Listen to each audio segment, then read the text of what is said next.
अभी भी वक्त है, वक्त यूं बेकार ना कर, खींच ले कमान पर तीर और वार कर।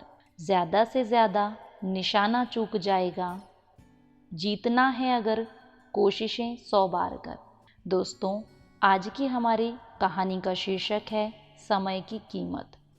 एक भक्त ने भगवान शिव की बहुत तपस्या की। तप से प्रसन्न होकर शिव जी ने कहा, कोई इच्छित वर मांगो, मैं आशुतोष वर देने के लिए ही आया हूँ।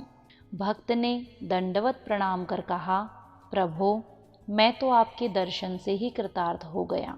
आपको जो ठीक लगे आप मुझे दे दें। भगवान शिव ने कहा, वत्स, मैं तुझे पारस पत्थर 1 वर्ष के लिए देता हूँ।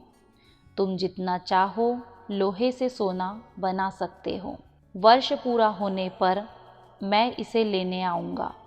ऐसा कहकर भगवान शिव अंतर्ध्यान हो गए। प्रसन्न भक्त पारस पत्थर लेकर अपने घर चला गया। सोचने लगा, 1 वर्ष तो है, इतनी जल्दी क्या है, अभी मैं इसे रख देता हूँ, मैं सोना फिर बना लूँगा। अब 6 माह बीत गए पर भक्त ने उसका उपयोग ही नहीं किया। जब भी उसके मन में पारस से सोना बनाने की बात आती तो सोचता, अभी तो बहुत समय है, यह काम तो एक क्षण में कर लूँगा। इस प्रकार 3 महीने और बीत गए, फिर 1 महीना और फिर इस तरह महीने बीतते चले गए। और वत्स यही सोचता रहा कि अभी ऐसी कौन सी जल्दी है, अभी काफ़ी समय बचा है, कभी भी बना लूँगा। अब वर्ष का अंतिम दिन उपस्थित हुआ मगर उसे ख्याल ही न रहा। दरअसल अब उसे ऐसा सोचने की आदत सी हो गई थी। एक पल बचने पर उसने अपने घर की कुल्हाड़ी आदि औजार इकट्ठे किए कि साल का वो पल गुजर गया। तभी भगवान शंकर सामने आकर कहने लगे, वत्स, तुमने अब तक बहुत सोना बना लिया होगा, मेरी पारस मुझे अब वापस दे दो।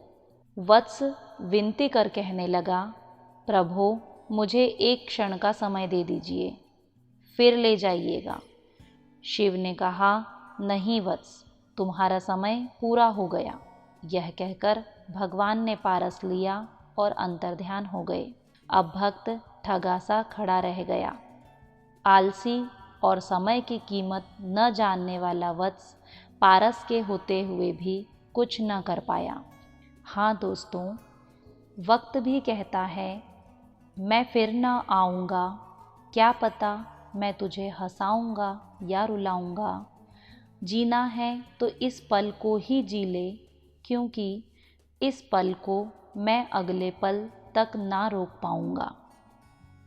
तो दोस्तों, अपने समय की कीमत को पहचानिए और अपने कार्यों को समय से पहले ही पूरा कीजिए, क्योंकि ज़िंदगी दोबारा नहीं मिलती वक्त बदलने के लिए।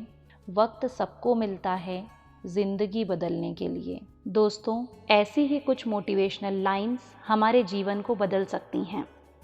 तो इन्हीं शब्दों के साथ मैं यहीं विराम देती हूँ। हम फिर मिलेंगे किसी नई मोटिवेशनल स्टोरी के साथ जो आपके जीवन को बदलने की ताकत रखती हो। धन्यवाद।